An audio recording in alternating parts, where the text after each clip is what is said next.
So we are going to start, and we're going to look at Isaiah 34 because we talked about before the use of hyperbole. And remember, hyperbole is when you kind of blow things out of proportion, like if you tell your child, if you do that again, I'll kill you. Chances are you're not really going to kill your child, So that's hyperbole, right? Everybody knows that you're not really going to do it, or we at least assume it, right? So we're going to look at an example here in Isaiah 34, right? So it says, "Draw near, O nations, to hear, and give attention, O peoples. Let the earth hear, and all that fills it, the world and all that comes from it. For the Lord is enraged against all the nations, and furious against all their host. He has devoted them to destruction, has given them over for slaughter." Right? So he's angry at the nations. He's angry at all the nations related to Israel. And note that this is already after the literal northern kingdom of Israel has already been exiled, right? So now we're talking about, even when it refers to Israel, it's only talking about the southern kingdom of Judah, right? Because northern kingdom's gone. And so we're mad at Judah. We're mad at all the nations around, the Assyrians, the Babylonians. We're basically mad at all the world powers, right? "Their slain shall be cast out, and the stench of their corpses shall rise. The mountains shall flow with their blood," right? So look, it just means there's going to be lots of war and lots of battles. It doesn't literally mean that mountains will be flowing with blood like, some scary movie or something. "All the host of heaven shall rot away, and the skies roll up like a scroll. All their hosts shall fall as leaves fall from the vine, like leaves falling from the fig tree." And so what we're talking about here, when it says the host of heaven shall rot away, and the skies roll up like a scroll, all their hosts shall fall, it seems to be talking about the gods of the nations, right? So again, we're using, depending on how you interpret it, if you interpret it as, and we've talked a little bit about this before, if you think about it in terms of God put fallen or divine beings over other nations, and that's actually what the people are worshiping, and those beings then fell and became evil and led their people astray. Oh, sounds like we have I have theme music now. Wow. We're really stepping up our game. So I prefer something a little heavier, but it's okay. So if we interpret it as divine beings over nations, then, and God judging those divine beings, like in Psalm 82, when we talked about there, then that's what we're talking about. Otherwise, you're talking about figuratively, because the people believe that they're pagan gods or whatever. Then we're talking about God's going to judge everybody, including those figuratively the gods of the nations, right? And then you can say, well, they're not really real, but God's just saying everybody's going to get judged, right? It's like when you say, if you got multiple kids and you say, when I get home, everybody's getting a spanking, right? It's like you're just going to spank everybody, right? Not that would ever happen, but I think my dad said that a few times. All right, so again, that's what we're talking about. One or the other, whether it's literal divine beings over these nations or whether it's figurative speech. "For my sword has drunk its fill in the heavens. Behold, it descends for judgment upon Edom, upon the people I have devoted to destruction," right? So he's going to destroy Edom. Note that the land of Edom is currently split mostly between Jordan and Israel, right? Today, it's Jordan and Israel. And so there are people living there today. So when we talk in terms of destroyed forever, clearly we don't mean it's destroyed forever, because it's not destroyed now, right? And so again, it's hyperbole. It's just using big language, saying it's going to be really bad. There's going to be lots of war. There's going to be dead bodies, everything. "The Lord has a sword. It is sated with blood. It is gorged with fat, with the blood of lambs and goats, with the fat of the kidneys of rams." That's violent. "For the Lord has a sacrifice in Bozrah, a great slaughter in the land of Edom. Wild oxen shall fall with them, and young steers with the mighty bulls. Their land shall drink its fill of blood, and their soil shall be gorged with fat," right? So again, this is scary, terrifying language that's saying, hey, judgment is coming, right? The day of the Lord is going to come, and it's going to come for everybody. It's not just going to come for Judah or Assyria. It's going to come for everybody involved, right? Again, everybody's getting a spanking. And the streams of Edom shall be turned into pitch, and her soil into sulfur. Her land shall become burning pitch. Right? Again, that's a lot of big language. Again, not that nations coming in wouldn't burn. I mean, they would burn. And so, in other words, it may be literal fire from these, from the incoming enemies and such in the battles. But obviously, again, we're not destroying forever. And the language is clearly meant to, elicit a fear response. Night and day it shall not be quenched. Its smoke shall go up forever. From generation to generation it shall lie waste. Again, we know that's not the case, literally. None shall pass through it forever and ever. Again, people live there today, right? So again, it's just hyperbole. So my point is simply, when you read all of this in the prophets particularly, the point is to elicit to the people of the day a fear response, right? So that they'll turn around and do what they're supposed to do, right? Because you fear God. And so again, not that it's not bad. It's bad when these enemy nations come in and they, war is bad. I mean, obviously, right? Think about Ukraine today, right? Like I look at Ukraine and I think, my goodness. I mean, by the time it's all over and done with, there won't be anything left. I mean, it will be flattened out. But again, that doesn't mean people won't ever live there. But you could certainly describe, say, for instance, Ukraine. So Putin could use similar language and say about Ukraine all of these same types of things, and we would get it. We would be like, well, now, eventually, we wouldn't do that, right? We would be like, oh, man, that's scary. And it is scary. I mean, it's terrifying what's going on there today. So then it goes on and it talks about animals will take up there, and that did happen in cities that were abandoned. You'd have animals that would move in and take up residence, and so that's basically the end of that. Through 17, that's what you get, all of that. And so again, it's hyperbole to elicit a fear response. Okay, Micah. We're not really going to read Micah or anything. We're just going to talk briefly about it because, again, it's in the same time period. It deals with much of the same stuff. Note that Micah is a prophet to both the north and the south, so the northern kingdom of Israel and the southern kingdom of Judah, from about 740 BC until 701 BC. And so note, if he starts in 740, he's talking to the northern kingdom, at least some, and they're gone in 722, right? And so he's there for about 20 years to them, and then they're gone. So then he has Judah left. So he's still a prophet to Judah. So Micah 1 through 2, I'm going to give you a brief outline, which will be separated out into Micah 1 through 2, 3, 4 and 5, 6 and 7, okay? So Micah 1 and 2 is about Baalism and unacceptable worship practices under Ahaz. Then you get to Micah 3, which is the same stuff as Hezekiah comes in and becomes king. Then you get Micah 4 through 5, where you have Hezekiah's reforms, which repair the worship practices. Then you have Micah 6 through 7, which is return to Baalism and pagan worship under Manasseh, right? And so we didn't read all that yet, but that's what the whole book of Micah is about, right? So he spans a fairly long time period. So the storyline for this week all deals with the Assyrian threat against Hezekiah and Judah. Okay, so that's what we read about this week was all, and we read it in Chronicles, Kings, Micah, and Isaiah, right? So we basically read through 4 books, and we're not going to go through each one of those. Luckily, many of those really just copy. Like I said, when you get to, when you're in the parts with 2 Kings, 2 Chronicles, and Isaiah, many of those places, they say very similar things or the same exact things and sometimes. So note again that we're not talking about Israel, the northern kingdom of Israel. It's gone, okay? Hezekiah's reign was from somewhere around 727 to 698 BC. Okay, so we're talking about during this time the reign of Hezekiah. Note that as we have these judgment oracles where it talks about all the judgment for all the people, particularly when it talks about the judgment for Judah, they are followed by future blessings attributed to the grace of God.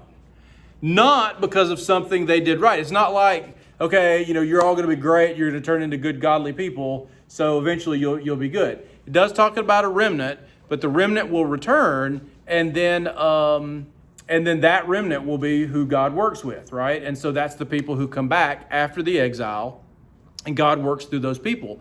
Note, interestingly, too, that when we talk about the remnant who will return, we're not talking about a remnant in Israel, the northern kingdom of Israel, or Samaria, if you will. We're only talking about Judah after the exile, right? So they only come back to Judah. And honestly, and this is later on down the road, but you don't even have that many people who return to Judah. So you've had, the exile for Judah by the Babylonians is in 586 BC. And so you have a whole generation who lived in exile and have made their homes there and all of that. And so some people just choose not to go back. And so you've got all these Jewish people who have been exiled all over the known world, right? The Assyrian and Babylonian empires. And so most of them do not return back to Jerusalem. And so that makes sense when you get to the New Testament later on and you get to Paul. And Paul goes to all these different cities. And where does he go first? Every city he goes to? He goes to the synagogues, right? And so why do we have all these synagogues all over the place when they should be at the temple in Jerusalem? Because they never went back after the exile. And these are the generations who live in those places, where they were exiled. Their family members were exiled many moons ago. And so, this is all the stuff that's happening right now or will be happening. That leads us into the New Testament. And it explains kind of what's going on. Okay. Notice again that even though Assyria and the other nations who God uses to judge his people, they're clearly portrayed as used by God to judge his people. Note that they also will be judged, right? And so you get in Isaiah, starting at 33, 1 through 4, it says, "Ah, you destroyer," and we're talking about Assyria, okay? Isaiah 33, 1 through 4. "Ah, you destroyer, who yourself have not been destroyed, you traitor, whom none has betrayed. When you have ceased to destroy, you will be destroyed. And when you have finished betraying, they will betray you. O Lord, be gracious to us. We wait for you. Be our arm every morning, our salvation in the time of trouble. As the tumultuous noise peoples flee, when you lift yourself up, nations are scattered, and your spoil is gathered as the caterpillar gathers, as locusts leap, it is leapt upon," right? And so what we're talking about there, it's actually more clear which it would be in the New Living Translation because they kind of interpret it for you. But what we're talking about is the fact that Assyria will be judged and they will be destroyed after they destroy the nations. And the assumption is at this point that they're going to still judge Judah because that's the ultimate, let's say, original purpose. That's the plan at this point. But then because of Hezekiah's faithfulness, God relents, right? So, again, God changes his mind, as we've seen in the past. Hezekiah seeks help through an alliance with Egypt, okay? So we've got the Assyrians are coming. And so Hezekiah, he's like, you know what? This is scary. And so he decides, I'm going to get the Egyptians to help. Well, who should he have gotten to help? God, right? Isaiah 30, 1 through 5. "Ah, stubborn children, declares Yahweh," right? And again, always remember that Lord capitalized is Yahweh, "who carry out a plan, but not mine, who make an alliance, but not of my spirit, that they may add sin to sin." So again, looking to other nations for this help is the wrong thing. That you should not have done that, particularly Egypt, right? Egypt is like the be-all, end-all enemy. We never go, and remember we talked about it back in Deuteronomy where it talks about don't ever go back to Egypt and get horses and stuff, and Solomon did it, right? And everybody's done it since then, right? It's like when we talk about China, and we say, hey, China, rawr, and not that China's not bad, and then, we want to, don't buy anything from China. Well, and then you get your new phone, and you get your Amazon Fire Sticks, which I've been dealing with this week, and your TV. You get that new big screen TV and all that stuff. It's like, okay, well, we're all kind of, in pretty deep with China, right? So we have to be very careful. Yeah. We're like, even when we, I mean, and I don't mean to be, listen, I mean, it's a world economy, right? And I don't have a problem with that. And I think, we should get things, where we can get them or whatever. We are pretty dependent on China in a scary way. But even when you talk about things that are, built in the U.S., like if you talk about a U.S. car, right? It's made in America. Well, all the parts come from China, right? And then they just put them together in America, right? And so it's assembled here, right? All right, verse 2, who set out to go down to Egypt without asking for my direction, this is Yahweh speaking, to take refuge in the protection of Pharaoh and to seek shelter in the shadow of Egypt, right? So why would you do that, right? Therefore shall the protection of Pharaoh turn to your shame, and the shelter in the shadow of Egypt to your humiliation. For though his officials are at Zoan and his envoys at Hanes, everyone comes to shame through a people that cannot profit them, that brings neither help nor profit, but shame and disgrace. So in other words, you're looking to Egypt for help with Assyria. They're not going to be able to help you. They're going to end up falling as well. So then Hezekiah says, all right, it was a bad idea. I shouldn't have gone to Egypt. So therefore I'm going to ask Assyria for help, right? Again, he doesn't learn. So 2 Kings, or at this point, 2 Kings now, 18:13 through 16. In the 14th year of King Hezekiah, Sennacherib, the Assyrians have some of the greatest names. Tiglath-Pileser is my favorite. Sennacherib, king of Assyria, came up against all the fortified cities of Judah and took them. So what's going to happen is Assyria is going to come in and they're going to take over all of Judah, the whole southern kingdom, except for Jerusalem. And so they're basically just going to camp outside Jerusalem and be like, okay, we're going to take you. They've taken everything else, okay? So basically, it's be like if, here we are in Morris. It'd be like if some foreign power came in and took all of the United States and they're camped outside of Morris, Alabama, right? And this is it. This is the last, bastion of hope. Which I think we could stand our own. No. And Hezekiah, king of Judah, sent to the king of Assyria at Lachish, saying, I have done wrong, right? So he's like, you know what? I've made a mistake. Withdraw from me, whatever you impose on me, I will bear. And the king of Assyria required of Hezekiah, king of Judah, 300 talents of silver and 30 talents of gold. So what if, we look at our president and stuff, and we look at, how they deal in, foreign politics and all of that stuff, right? International affairs. And sometimes we're embarrassed, right, by how our officials act. It's like, well, they gave too much here, or, whatever. They didn't get enough in this treaty, or whatever it may be. Well, that's kind of what's going on here. Is Hezekiah said, okay, I'm just gonna give you whatever you're asking for. If the president of the United States, no matter how bad our president's been, any of our presidents, we hadn't gotten to that point yet where we've given everything, even though we've kind of slowly given everything to China, but don't look at the man behind the curtain, right? And the king of Assyria required of Hezekiah, king of Judah, 300 talents of silver and 30 talents of gold. And Hezekiah gave him all the silver that was found in the house of Yahweh and in the treasuries of the king's house. So at least he gave up his stuff and the temple stuff. He didn't just give up the temple stuff and keep his stuff. At that time, Hezekiah stripped the gold from the doors of the temple of Yahweh and from the doorpost that Hezekiah, king of Judah, had overlaid, and gave it to the king of Assyria. Okay, so not good. Now, interesting, this is one of those relatively few. We do have several Old Testament references in other literature outside of the Bible. And this is one of those that we have a pretty decent account. And this is in the Annals of Sennacherib, right? Who is obviously the king of Syria. And this is what it says. It says, the officials and ranking citizens of Ekron deposed Patti, their king, and put my loyal covenant partner of Assyria in chains, right? So he's saying, hey, they've taken my covenant king, one of the kings under my control. They've taken him and put him in prison. They turned him over to Hezekiah, king of Judah, right? So again, this is written in an Assyrian document, right? That we have extra biblical evidence of Hezekiah, right?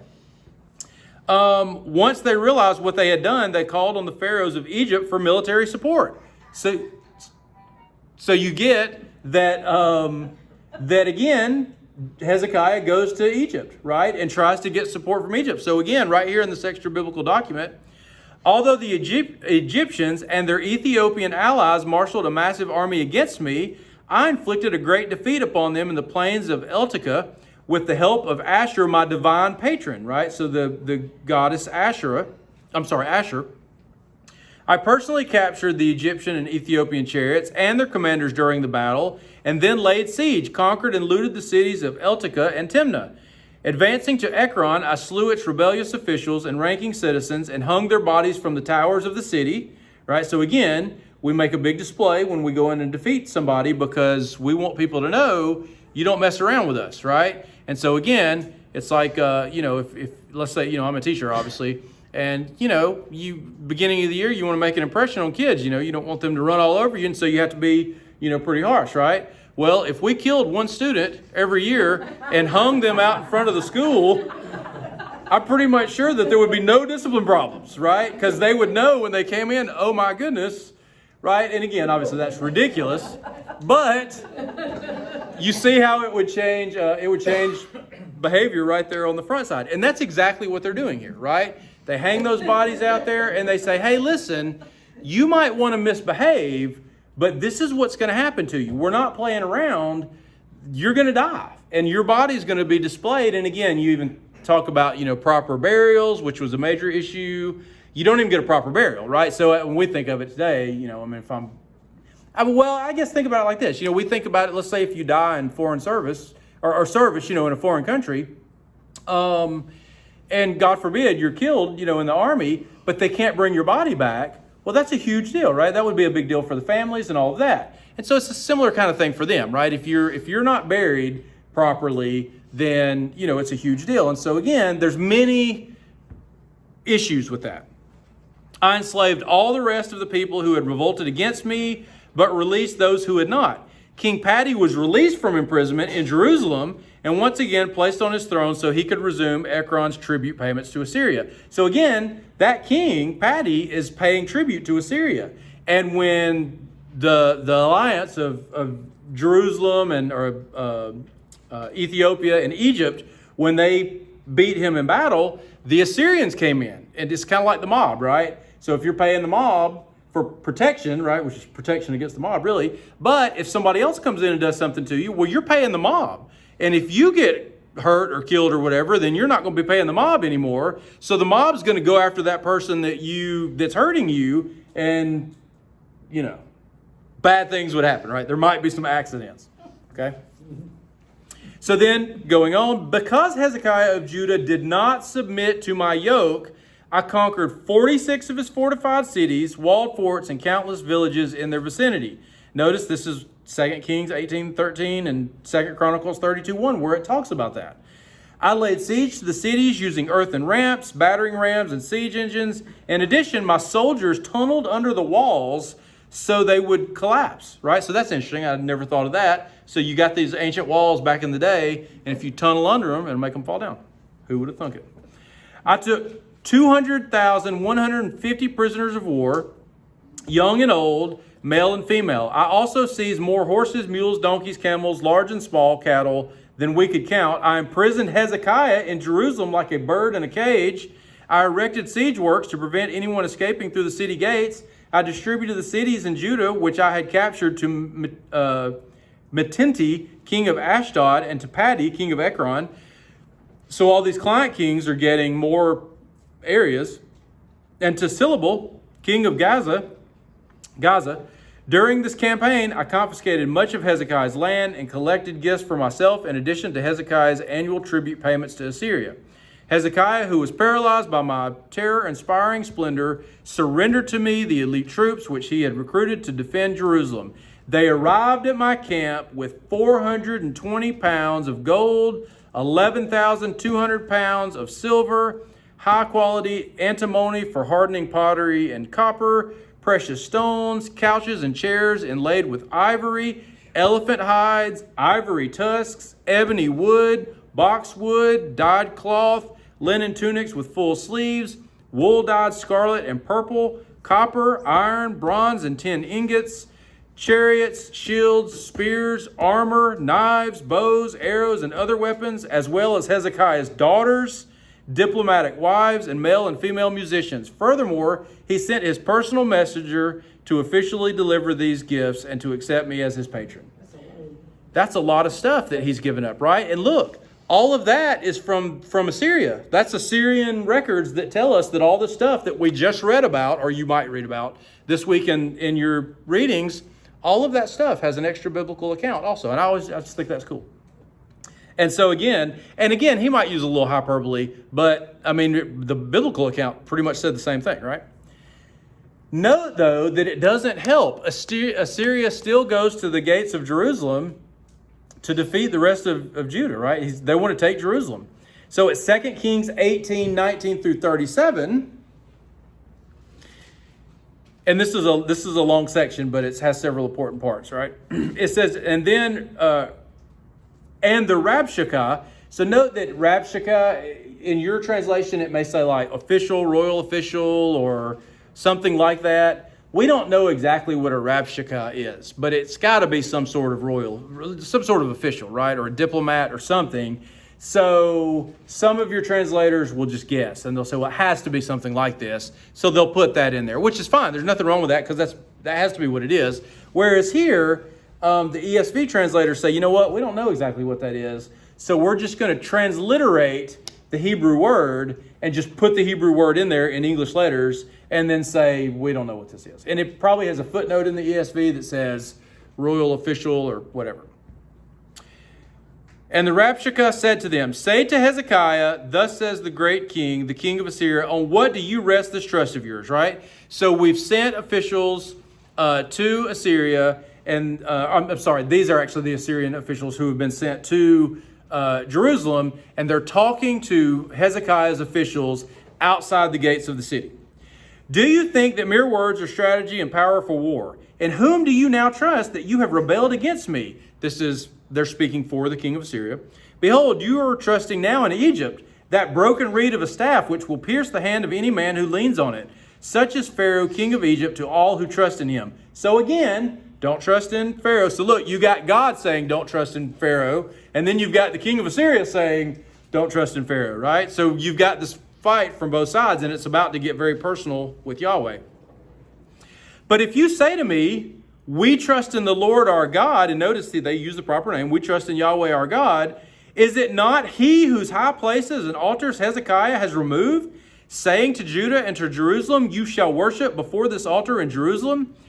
So what this is a misunderstanding of Israelite religion by the Assyrian officials. Because what Hezekiah did was he destroyed all of the high places. And so when these officials come in, they say, what's this crazy guy doing? He's destroying the worship places for his own God. That can't make his God happy. Well, no, it does make his God happy, because his God only wants them to worship in Jerusalem. But that's just it's a misunderstanding on the part of the Assyrian officials. You shall worship before this altar in Jerusalem. Come now, make a wager with my master, the king of Assyria. I will give you 2,000 horses if you are able on your part to set riders on them. So he's saying you don't even have enough people to put on 2,000 horses. How then can you repulse a single captain among the least of my servants, my master's servants, when you trust in Egypt for chariots and for horsemen? So you don't even have the supplies. You're having to get them from somewhere else. How do you think you're going to beat the Assyrian Empire? Who do you think you are, Sparta? I mean, God. Moreover, is it without the Lord that I have come up against this place to destroy it? So this again is the king of Assyria. The Lord said to me, go up against the land and destroy it. So you have the king of Assyria saying, your God sent me here. Then Eliakim, the son of Hilkiah, and Shebna, and Joah, said to the Rabshakeh, please speak to your servants in Aramaic, for we understand it. Remember, we talked about the language of Assyria and Babylon is Aramaic, right? And when everybody gets exiled, that becomes the language of the Hebrew people as well. And so they're saying here, the difference would be kind of like between French and Spanish, right? So two Romance languages, they're very similar, but English is pretty far out because it uses so many different languages. But it'd be better to say like Spanish and French, right? And so that's the difference between like Aramaic and Hebrew. So they might be able to understand some of it. So the point is, Hezekiah's officials are saying, hey, listen, we don't want the Israelites to hear what you're saying because we don't want them to be afraid. So if you would, talk in Aramaic. And the officials are saying, we want them to hear. We want them to be terrified so that they say, hey, you know what, Hezekiah, you're out of here. We're going to walk out with our hands up and be like, you know what, don't kill us. We'll do whatever you want. You can take our king. Just please, don't take out our tongues and other body parts. All right. Please speak to your servants in Aramaic, for we understand it. Do not speak to us in the language of Judah within the hearing of the people who are on the wall. But the Rabshakeh said to them, has my master sent me to speak these words to your master and to you, and not to the men sitting on the wall, who are doomed with you to eat their own dung and to drink their own urine? That's not good, is it? Then the Rabshakeh stood and called out in the loud voice in the language of Judah, hear the word of the great king, the king of Assyria. Thus says the king, do not let Hezekiah deceive you, for he will not be able to deliver you out of my hand. Do not let Hezekiah make you trust in Yahweh by saying, Yahweh will surely deliver us, and this city will not be given into the hand of the king of Assyria. So he's saying, don't listen to your king when he says you're going to survive this, because you're all going to die, and your God is not going to help you. Do not listen to Hezekiah, for thus says the king of Assyria, make your peace with me and come out to me. Then each one of you shall eat of his own vine, and each one of his own fig tree, and each one of you will drink the water of his own cistern, as opposed to eating feces and drinking urine, right? You'll be eating and drinking of your own food because I'm going to let you stay in your own place. Until I come and take you away to the land like your own land, a land of grain and wine. So he's saying, I'm still going to exile you, but it'll be great. It'll be a great place. You'll love it. And in all fairness, they do, and eventually they stay there. A land of bread and vineyards, a land of olive trees and honey, that you may live and not die. And do not listen to Hezekiah when he misleads you by saying, Yahweh will deliver us. Has any of the gods of the nations ever delivered his land out of the hand of the king of Assyria? So he's saying, look, you've got all these other kings who have had all these other gods, and yeah, they thought their gods were going to help them too, but you know what? Now they're all exiled. And hanging on walls. You probably don't want to put faith in your God because it didn't work out for them. Where are the gods of, and they list all these places, right? Did they deliver any Samaria out of my hand and other places? Who among all the gods of the lands have delivered their lands out of my hand? That Yahweh should deliver Jerusalem out of my hand. But the people were silent and answered him not a word, for the king's command was, do not answer him, right? So Hezekiah was like, whatever he says, do not say a word. Then Eliakim, the son of Hilkiah, who was over the household, and Shebna, the secretary, and Joah, the son of Asaph, the recorder, came to Hezekiah with their clothes torn and told him the words of the Rabshakeh. Okay? Then, you have in 2 Kings 19, you have Hezekiah finally turns to Yahweh, right? And then you get the reply from Yahweh through Isaiah, okay? And if I'm not mistaken, the same passage is also in Isaiah. It's like the exact same passage. Then Isaiah, the son of Amoz, sent to Hezekiah saying, thus says Yahweh. Note before, the official kept saying, thus says the king of Assyria. Well, now you get, thus says Yahweh, right? And so it's like, okay, well, this is what God has to say about it. And you get that throughout the Old Testament. You get, particularly the prophets, you get, thus says the king. And in some cases, it may be the king of Jerusalem. It may be the king of Israel. Maybe the king of Assyria or Babylon. Thus says the king. Nope. Thus says Yahweh, right? And so Yahweh takes precedent. Thus says Yahweh, the God of Israel. Your prayer to me about Sennacherib, king of Assyria, I have heard, right? So that's all comforting, or it should be at least. This is the word that the Lord has spoken concerning him. She despises you. She scorns you, the virgin daughter of Zion. She wags her head behind you, the daughter of Jerusalem. So note, the virgin daughter is making fun of you, Sennacherib, because you are not what you claim to be. Whom have you mocked and reviled? Against whom have you raised your voice and lifted your eyes to the heights? Against the Holy One of Israel, right? So again, you're mistreating God here, right? You're speaking badly about God, and God doesn't appreciate it. By your messengers you have mocked the Lord, and you have said, with my many chariots I have gone up the heights of the mountains to the far recesses of Lebanon. I felled its tallest cedars, its choicest cypresses. I entered its farthest lodging place, its most fruitful forest. I dug wells and drank foreign waters. I dried up with the sole of my foot all the streams of Egypt. Notice again, that's hyperbole, right? And this is Yahweh putting these words in the mouth of Sennacherib, king of Assyria. Have you not heard that I determined it long ago? So he's saying, you're doing all these things. I'm the one allowing you to do this stuff, right? I'm the one that determined that you would judge my people and all these other people a long time ago. But here you think that you're the one in charge. No, I'm the one who did all this stuff. I planned from days of old what now I bring to pass, that you should turn fortified cities into heaps and ruins, while their inhabitants, shorn of strength, are dismayed and confounded, and have become like plants of the field and like tender grass, like grass on the housetops, blighted before it is grown. But I know you're sitting down and you're going out and coming in, and you're raging against me. Because you have raged against me, and your complacency has come into my ears, I will put my hook in your nose and my bit in your mouth, and I will turn your back on the way by which you came. Note that when Assyria would come in and conquer a people and take them out into slavery, they would put hooks in their noses, right? And they would run ropes and such through them, so that, and then they would march you, and you would go that way with these hooks in your nose, and like a cow, basically. And this shall be the sign for you. So now it's Yahweh is saying through Isaiah to Hezekiah, this will be the sign that this is all, that you're going to be okay. Okay. And this shall be the sign for you. This year, eat what grows of itself, right? So whatever's there, this is what you're going to have to eat. In the second year, what springs of the same. So next year, you're going to have the same crop. Then in the third year, sow and reap and plant vineyards and eat their fruit. 3 years from now, you're going to have plenty of land and food, right? So again, all of this is going to be done within a 3-year period.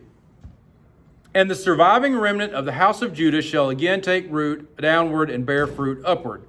For out of Jerusalem shall go a remnant, and out of Mount Zion a band of survivors. The zeal of Yahweh will do this. Therefore, thus says the Lord concerning the king of Assyria, he shall not come into the city or shoot an arrow there, or come before it with a shield, or cast up a siege mound against it.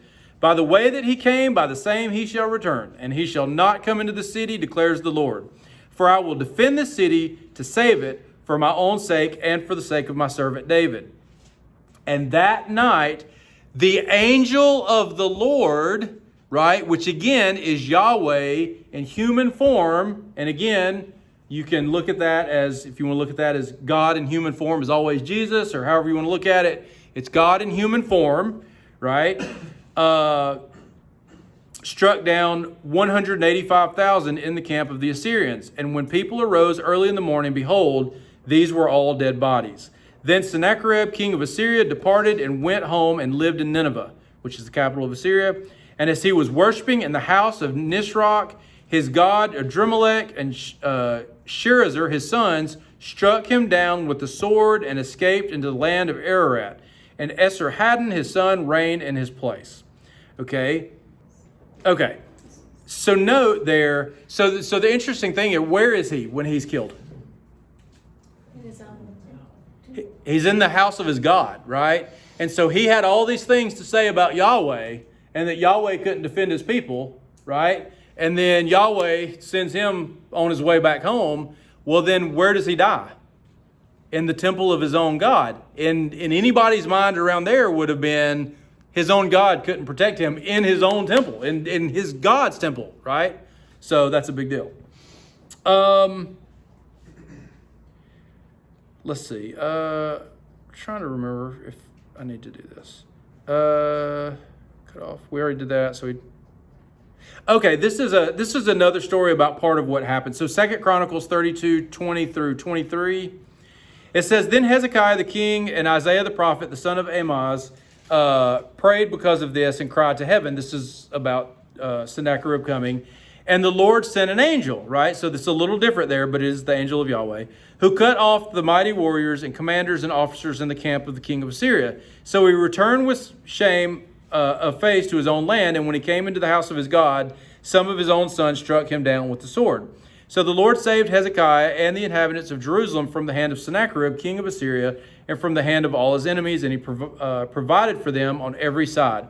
And many brought gifts to the Lord, to Jerusalem, and precious things to Hezekiah, king of Judah, so that he was exalted in the sight of all the nations from that time onward. Okay, and so note, and I think I kind of skipped over it accidentally. I meant to put in there, note too, that it talks about Sennacherib. He originally leaves because he ends up having to go fight somewhere else, right? And so what happens is God works it out to where he ends up having to go back and fight on another front. It's kind of like if you think about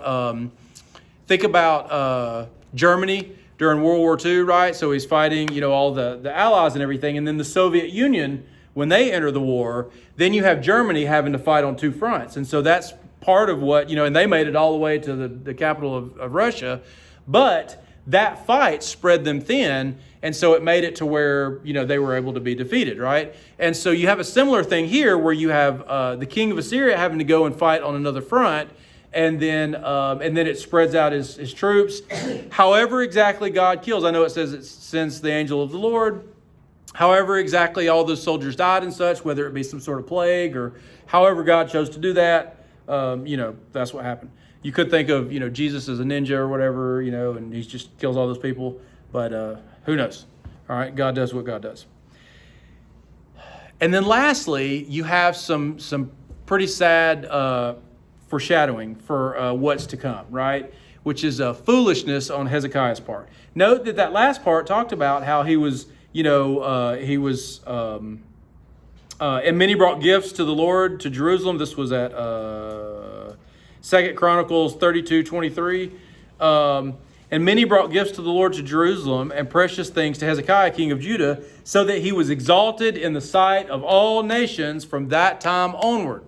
Right? And then you get to 2 Kings 20:12 through 19. And this is more important than it seems like it is.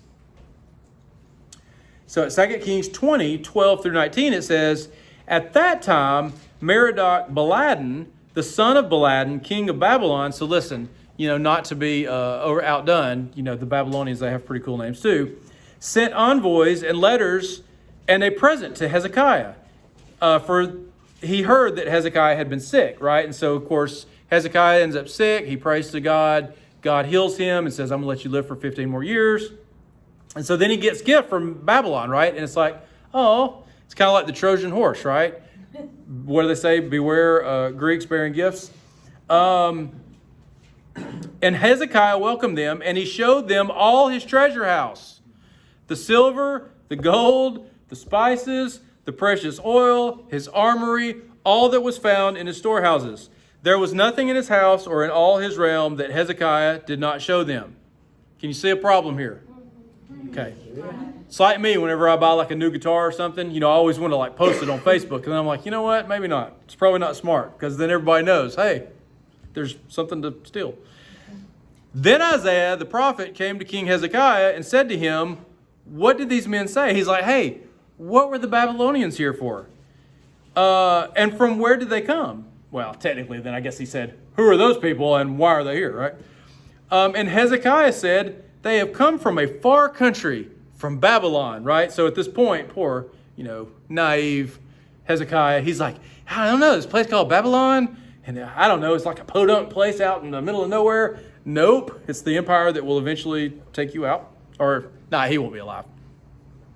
He said, what have they seen in your house? And Hezekiah answered, they have seen all that is in my house. There is nothing in my storehouses that I did not show them. Why is he showing all this stuff? He's bragging on all the stuff. He's like, look at me. Look at all this stuff. And the Babylonians are like, yeah. So they're taking pictures. They're like, oh, yeah, that's nice. Oh, yeah, that's nice, It's good to be king. Yeah. Particularly if you're the king of Babylon. Then Isaiah said to Hezekiah, hear the word of the Lord, right? So here again, thus says Yahweh, behold, the days are coming when all that is in your house and that which your fathers have stored up to this day shall be carried to Babylon. Nothing shall be left, says Yahweh. And some of your own sons who will come from you, whom you will father, shall be taken away, and they shall be eunuchs in the palace of the king of Babylon. Then Hezekiah said to Isaiah, the word of Yahweh that you have spoken is good. For he thought, why not, if there will be peace and security in my days? So what he's saying is, it's only going to happen to my sons, not to me? Yeah. Good deal, right? And listen, we laugh, right? And we think, well, every time we send up our national debt more and more and more, all we're doing is kicking that can on down the line to our kids, right? So it's like for us, it's like, well, as long as Social Security is here for me, well, what about, your kids and all that? We would like, for that kind of stuff to keep going. And that's what he's doing. And it says it. He's like, so I'm not affected by this personally? No problem. Okay? And so that's obviously a bad thing. So Hezekiah turns out pretty rough himself, as all the kings do. We can just say maybe it was in his old age. He turned senile and made comments like that. I don't know. Thanks for watching, and please feel free to leave a comment or question. And if you found this video helpful, hit like. And if you would like to be notified when new videos are released, hit subscribe and join us next time as we study the Bible in context.